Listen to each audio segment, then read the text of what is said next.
ಇಂದು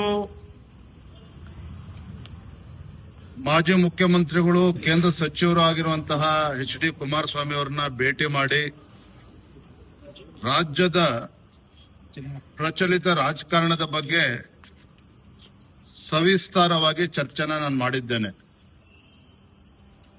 ಮುಂಬರುವಂತಹ ಉಪಚುನಾವಣೆ ಇರಬಹುದು, ಹಿರಿಯೂರು ಮತ್ತೆ ಧಾರವಾಡ ಕ್ಷೇತ್ರದ ಉಪಚುನಾವಣೆ, ಮತ್ತೆ 4 ಟೀಚರ್ಸ್ ಮತ್ತೆ ಗ್ರಾಜುಯೇಟ್ ಕಾನ್ಸ್ಟಿಟ್ಯೂನ್ಸಿ ಚುನಾವಣೆಗಳು ಏನ್ ಬರ್ತಾ ಇದೆ, ವಿಧಾನ ಪರಿಷತ್ ಚುನಾವಣೆಗಳು, ಅದ್ರ ಬಗ್ಗೆನೂ ಕೂಡ ಚರ್ಚೆ ಮಾಡಿದ್ದೇನೆ. ಈಗಾಗಲೇ ಭಾರತೀಯ ಜನತಾ ಪಾರ್ಟಿ 3 ಕ್ಷೇತ್ರಗಳಲ್ಲಿ ನಮ್ಮ ಅಭ್ಯರ್ಥಿನೂ ಕೂಡ ಘೋಷಣೆ ಮಾಡಿದ್ದೇವೆ. ಅದಕ್ಕೆ ಜೆಡಿಎಸ್ ಪಕ್ಷದ ಸಹಕಾರವನ್ನು ಕೂಡ ನಾನು ಕೇಳಿದ್ದೇನೆ. ಮತ್ತೆ ಇಂಥ ಭ್ರಷ್ಟ ಜನವಿರೋಧಿ ಕಾಂಗ್ರೆಸ್ ಸರ್ಕಾರವನ್ನ ಮುಂದಿನ ದಿನಗಳಲ್ಲಿ ಕಿತ್ತು ಒಗಿಬೇಕು ಅಂತ ಹೇಳಿದ್ರೆ ಬಿಜೆಪಿ ಮತ್ತು ಜೆಡಿಎಸ್ ಮಧ್ಯೆ ಇನ್ನೂ ಹೆಚ್ಚು ಸಮನ್ವಯತೆಯಿಂದ ಕೆಲಸ ಮಾಡಬೇಕು ಅನ್ನೋ ವಿಚಾರವನ್ನು ಕೂಡ ನಾನು ಚರ್ಚೆ ಮಾಡಿದ್ದೇನೆ. ಹಾಗಾಗಿ ತತ್ಕ್ಷಣ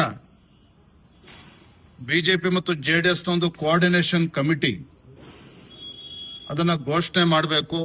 ಭಾರತೀಯ ಜನತಾ ಪಾರ್ಟಿ ಕಡೆಯಿಂದ ನಾನು ಅಂದ್ರೆ ರಾಜ್ಯದ ಅಧ್ಯಕ್ಷರು ಮಾನ್ಯ ಆರ್ ಅಶೋಕ್ ಅವರು ಮತ್ತೆ ಪ್ರಹ್ಲಾದ್ ಜೋಶಿಜಿ ಅವರು ನಾವಿರ್ತೇವೆ. ಮತ್ತೆ ಜೆಡಿಎಸ್ ಕಡೆಯಿಂದ ತಾವು ಕೂಡ ಇರಬೇಕು, ಮತ್ತೆ ಇನ್ನೊಬ್ಬರ ಹೆಸರನ್ನ ಸೂಚಿಸಬೇಕು ಅನ್ನೋ ಮನವಿಯನ್ನು ಕೂಡ ನಾನು ಮಾಡಿದ್ದೇನೆ. ಅವರು ಕೂಡ ಅದಕ್ಕೆಲ್ಲದಕ್ಕೂ ಕೂಡ ಸಹಮತವನ್ನ ವ್ಯಕ್ತಪಡಿಸಿದ್ದಾರೆ. ಇಲ್ಲ ನಾವು ಒಟ್ಟಿಗೆ ಬಿಜೆಪಿ ಮತ್ತು ಜೆಡಿಎಸ್ ಏನೇ ಸಮಸ್ಯೆಗಳು ಬಂದರೂ ಕೂಡ ಇಲ್ಲಿ ಕೂತು ಚರ್ಚೆ ಮಾಡಿ ಇನ್ನೂ ಹೆಚ್ಚು ಉತ್ಸಾಹದಿಂದ ಕೆಲಸ ಮಾಡಬೇಕು. ಈ ಭ್ರಷ್ಟ ಕಾಂಗ್ರೆಸ್ ಸರ್ಕಾರವನ್ನ ಕಿತ್ತೊಗೆಯುವಂತ ಕೆಲಸ ಮಾಡೋಣ ಅನ್ನೋ ಮಾತನ್ನು ಕೂಡ ಅವರು ತಿಳಿಸಿದ್ದಾರೆ.